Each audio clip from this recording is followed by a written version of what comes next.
Navi West, votre expert du nautisme, vous présente le Café de la Marine.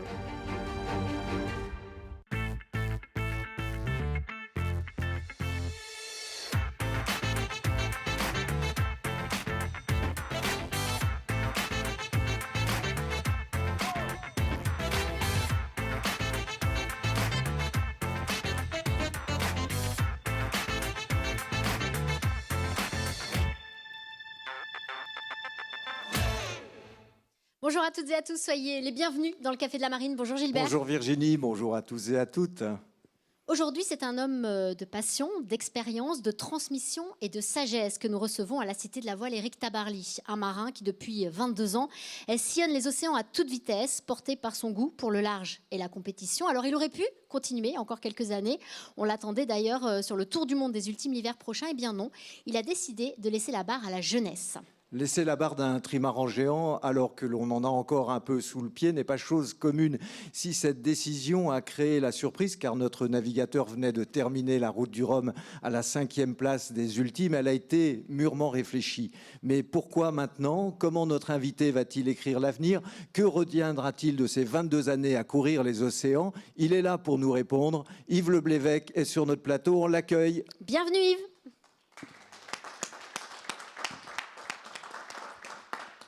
Bonsoir, bonsoir. Ravi de te recevoir sur ce plateau du Café de la Marine.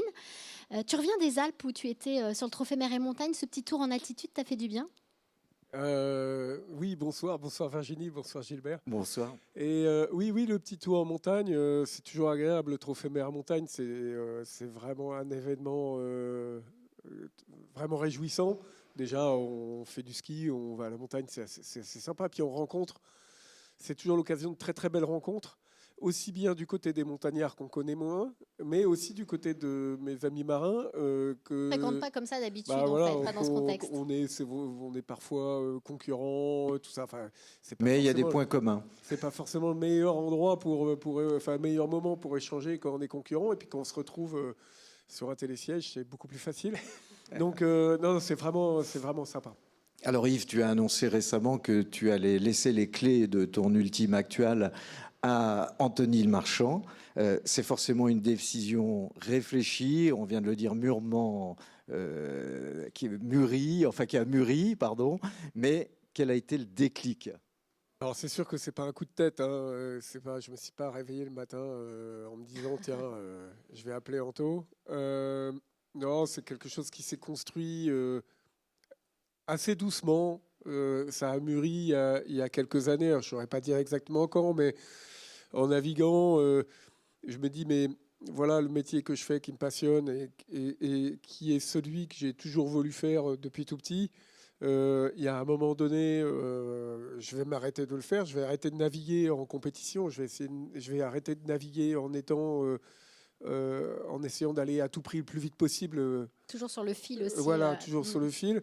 C'est sûr qu'à un moment donné, je vais arrêter et j'aimerais bien que quand je m'arrête, ce soit quelque chose de bien maîtrisé, comme ce que je fais, ce que j'essaye de faire. En tout cas, c'est plutôt d'assez bien maîtriser les choses que je construire quelque mène. part et de gérer. Ouais. Voilà, et que le moment où je le ferai, je voudrais que ce soit mon choix et que ce soit un choix partagé aussi, un choix construit. Donc ça a commencé il y a quelques années. Et puis, au moment où j'ai abordé la question, ça a été un peu déstabilisant. C'est pas souvent.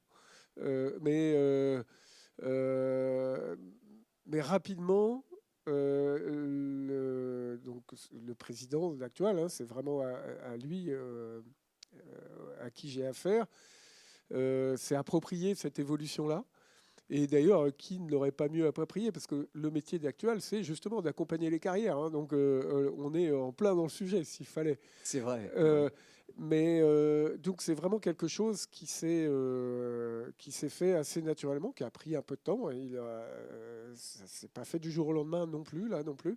Mais ça s'est posé comme quelque chose d'assez évident. Les bateaux évoluant, le programme évoluant. Moi, j'évolue aussi.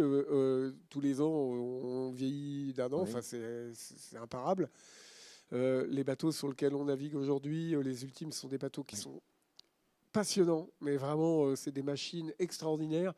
mais qui sont aussi engageantes, Mais voilà. très exigeantes, Mais Yves, pour ouais. pas dire éprouvantes. Enfin, tu vois, c'est vraiment Voilà, quelque chose voilà. de... Oui, il y avait toute une réflexion sur le métier, mais comme tu viens de le dire, tu as toujours été complètement passionné par ce métier et la compétition, et personne ne t'a poussé vers la sortie. Et en plus, les places, elles sont quand même chères en ultime. Donc, tu dis, c'est une décision qui est choisie, mais pas facile à prendre.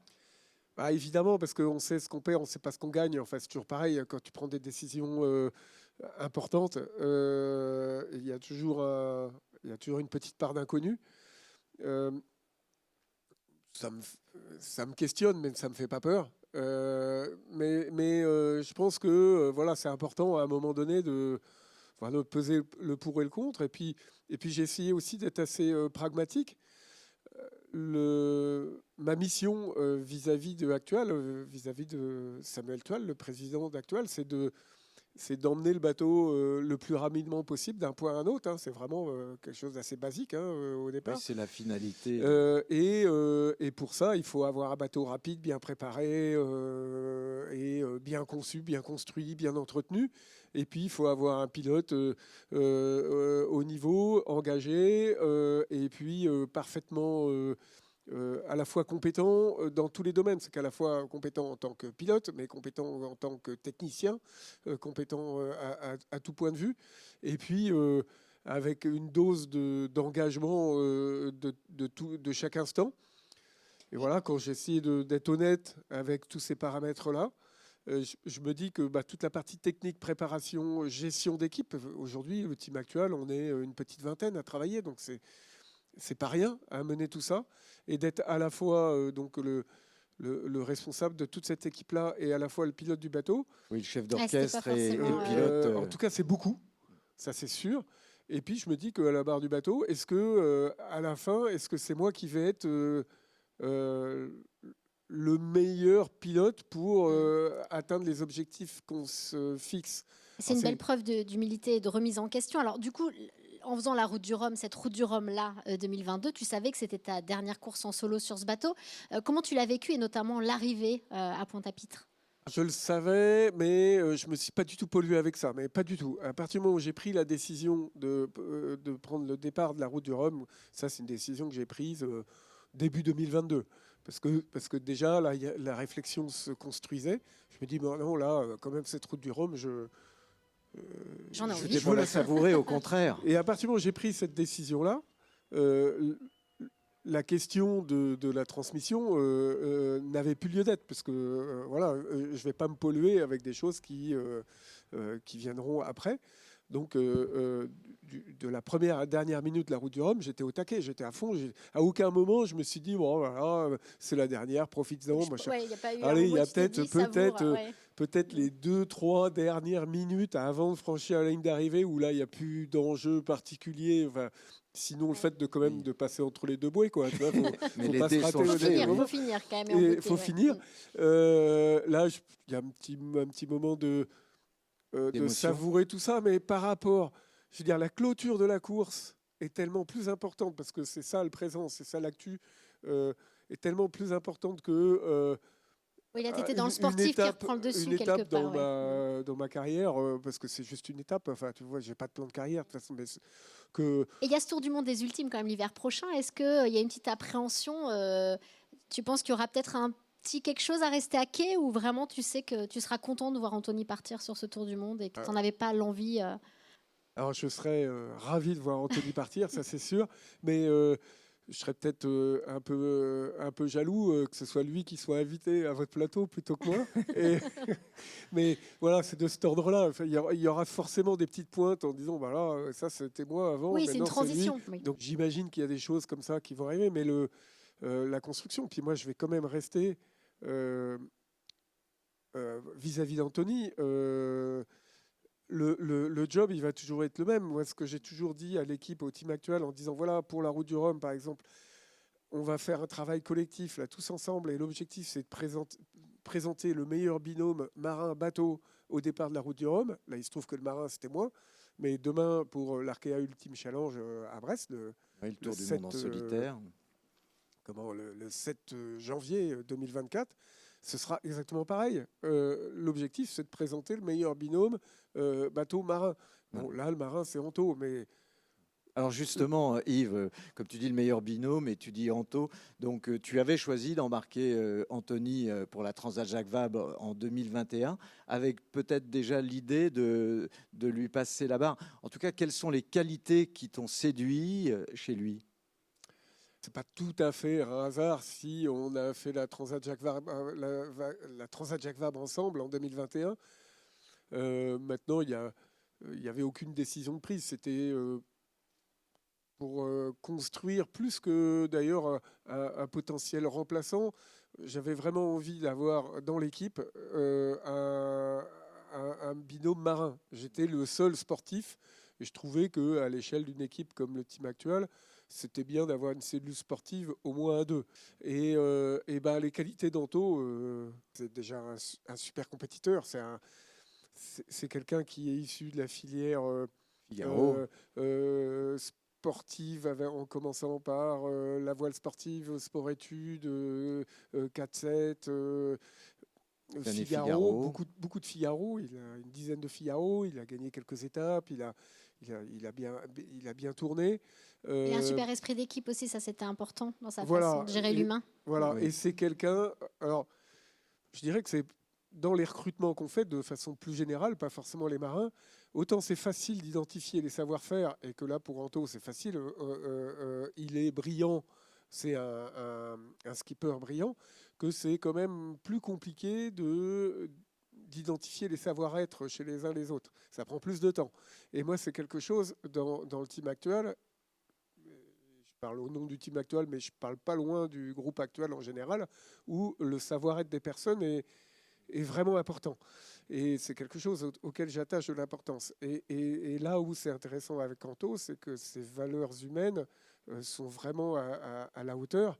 Et c'est quelqu'un de fidèle, c'est quelqu'un de loyal, sur qui on peut compter, qui partage très volontiers sa passion, ses compétences avec tout le reste de l'équipe, sans qu'il y ait de hiérarchie ou qu'il y ait de... On ne fait pas le même métier entre celui qui va poser les petits sous de carbone et celui qui va naviguer. C'est pas le même métier, mais on va dans le même sens. Et pour Anthony, c'est très clair. Il n'y en a pas un qui fait un métier plus important que l'autre. À quel moment, en fait, tu as commencé à lui en parler et puis parce que lui, après, il a fallu aussi qu'il prenne sa décision. Je crois que ça a été dans le convoyage retour de la route du Rhum. Mais de ton côté?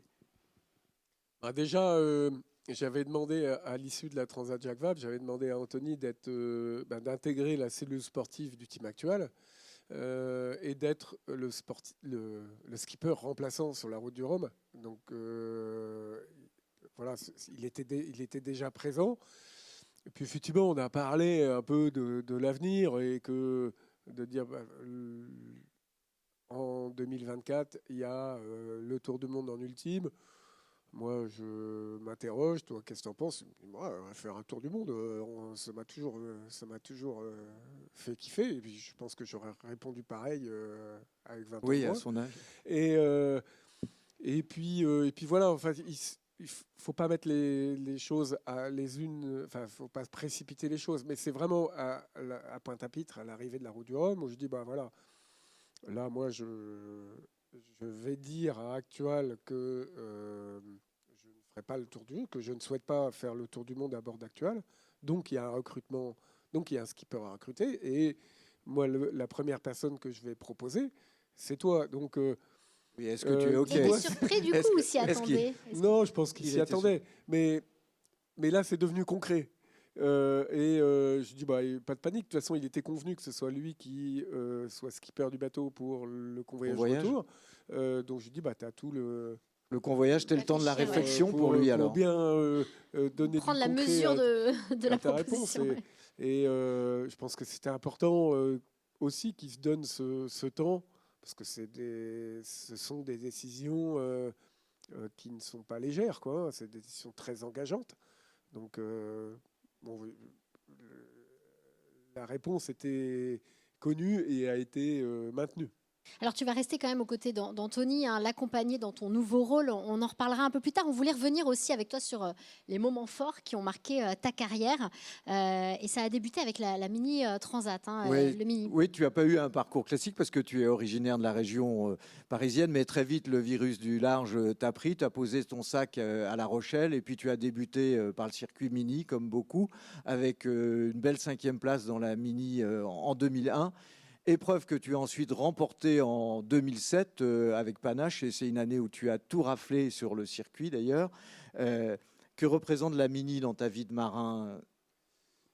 Alors écoute, moi, tu sais, à la maison, on habitait en région parisienne, mais on était abonné à toutes les revues nautiques du moment, les Neptune Nautisme, les revues bateaux et compagnie. Et tu vois, la première Mini, c'était en 77, donc moi j'avais 12 ans. Et Bob je me Salmon. rappelle. Et déjà, tu feuilletais Ah les ouais, magazines ouais, en mais rêvant j'étais fan. de course au Enfin, large. tu vois, je dis, ça c'est trop bien, quoi. Enfin, dès la première édition, c'est un truc.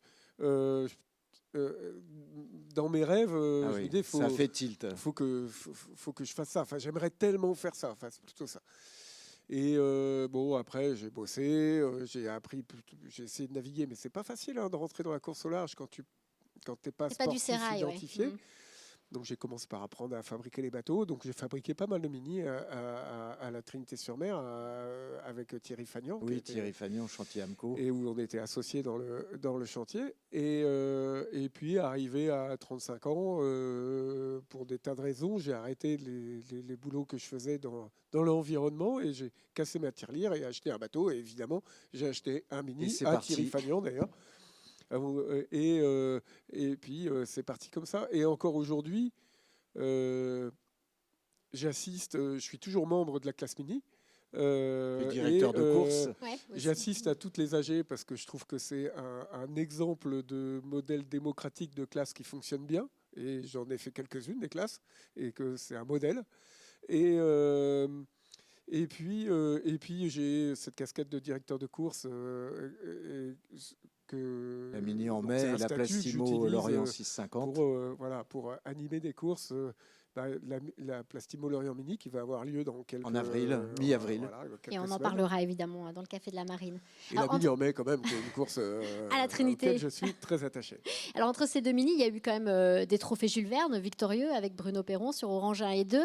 Quel souvenir tu gardes de ces aventures autour du monde? C'était quand même le grand écart passer du mini. Un énorme écart puisque tu vois, en septembre 2001, enfin novembre 2001, j'arrivais au Brésil, enfin, je longeais les côtes de Brésil à bord de mon mini, et quelques mois après, je l'ai longé à bord d'un catamaran de 33 mètres. C'était fabuleux à l'époque, hein, quand on le voyait C'est quand dans même les des baies. sacrées machines, oui. Ouais, Et c'est incroyable. donc il y a eu un truc sans On voit transition. des images là. Ouais. Ça, c'est Orange 2.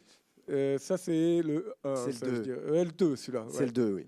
Et donc c'était une aventure incroyable. Je passais du solitaire à l'équipage. Ça m'a permis d'être, du coup, de collaborer avec des skippers que je ne voyais qu'au travers des médias. C'était super sympa de collaborer avec Bruno Perron, à qui j'ai vraiment apprécié. Hein, Vous voyez, il y avait Yann Eliège, Jean-Baptiste Levaillant, enfin voilà, tout des... Lionel Le Monchois, grands oui. marins. La collaboration avec Bruno était vraiment intéressante. Moi, j'ai pris vraiment du plaisir à collaborer avec lui. Et puis après, on est reparti sur Orange 2.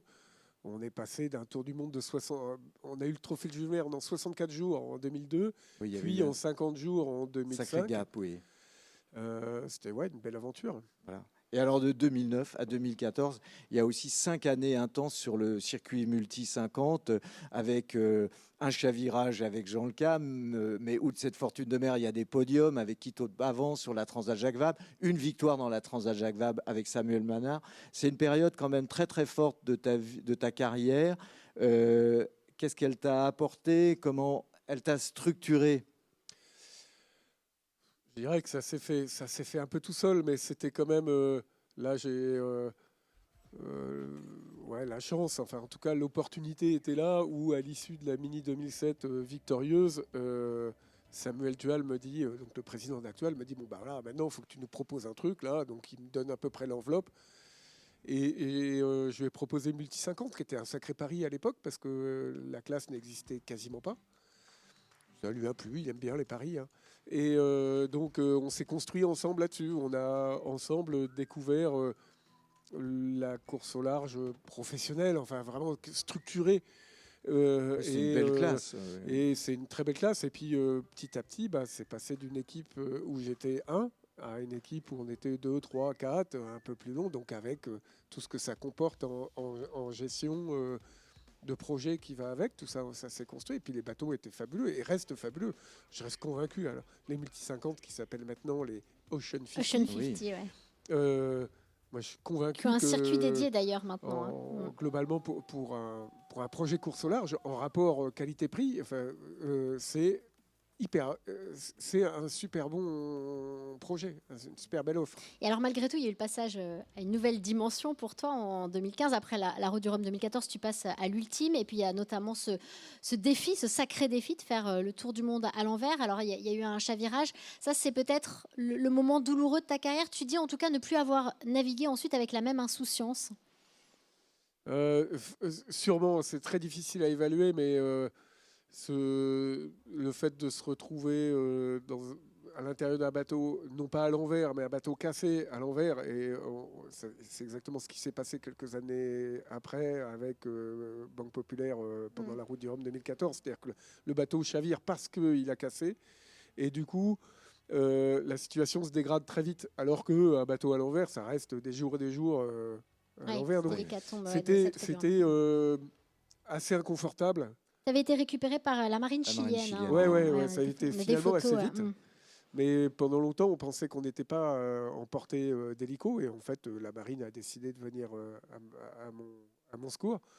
Ouais, c'était pas très confort. Et en fait, ça dure suffisamment longtemps pour se dire que quand même, ces histoires de défis un peu fou. On a le temps de cogiter. De vouloir maîtriser la planète dans un sens, dans l'autre, ça nous met potentiellement quand même dans des situations un peu pourries. Pas très confortables, voilà. Et est-ce que ça vaut vraiment la peine de continuer à faire ça? Enfin, voilà, c'est une réflexion que j'ai eue comme ça. Mais en tout cas, Yves, ça n'a pas entamé la confiance de ton partenaire. Et après, il y a eu le rachat de Sodebo 2. Et en 2020, vous avez placé encore la barre plus haut avec le rachat de l'ex-massif de François Gabard, détenteur du record du Tour du Monde en solitaire. Est-ce que tu rêvais d'un bateau aussi à la dimension de tes ambitions? Est-ce qu'il t'a apporté cette dimension ou est-ce qu'il est peut-être arrivé tard, ce bateau? Moi, en fait, j'ai jamais eu de plan comme ça, de carrière. Moi, tous les bateaux que j'ai eus le coup de cœur. Me satisfont parfaitement. Parce que déjà, de pouvoir commander un grand multicoque, quel qu'il soit, c'est déjà, moi, dans ma vie de marin, c'est déjà extraordinaire. Alors, si en plus, c'est des bateaux de plus en plus rapides, c'est d'autant mieux. Mais c'est vraiment quelque chose que j'ai toujours apprécié, et à aucun moment je me suis senti, je ne sais pas comment on peut dire, lésé ou mal servi, ou ce serait mieux aussi. Non, d'avoir déjà des gros bateaux comme ça qui permettent d'entreprendre des navigations aussi passionnantes, je me suis toujours réjoui avec ça, et vraiment. Et ton objectif, justement, ça va être de le faire progresser, ce bateau, en vue de l'Arkea Ultime Challenge. Il a encore ses chances, il sera parfaitement compétitif.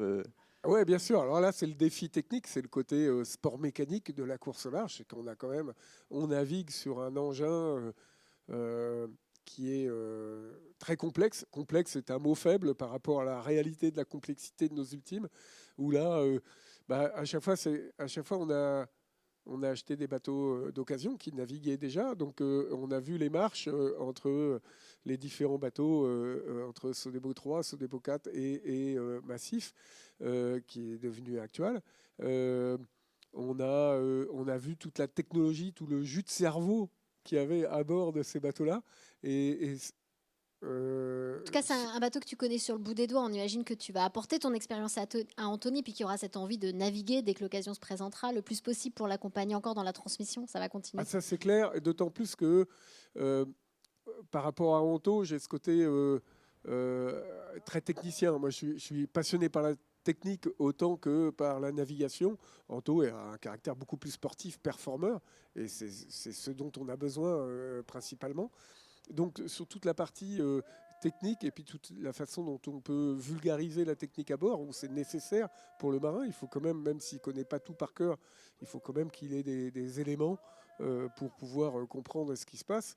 Donc c'est sûr qu'on va collaborer énormément pour qu'il ait toutes les clés pour naviguer au mieux sur le bateau. Merci d'avoir été avec nous, c'était un vrai plaisir. Merci à vous de nous avoir suivis. On vous retrouve très vite dans le Café de la Marine. Bye bye.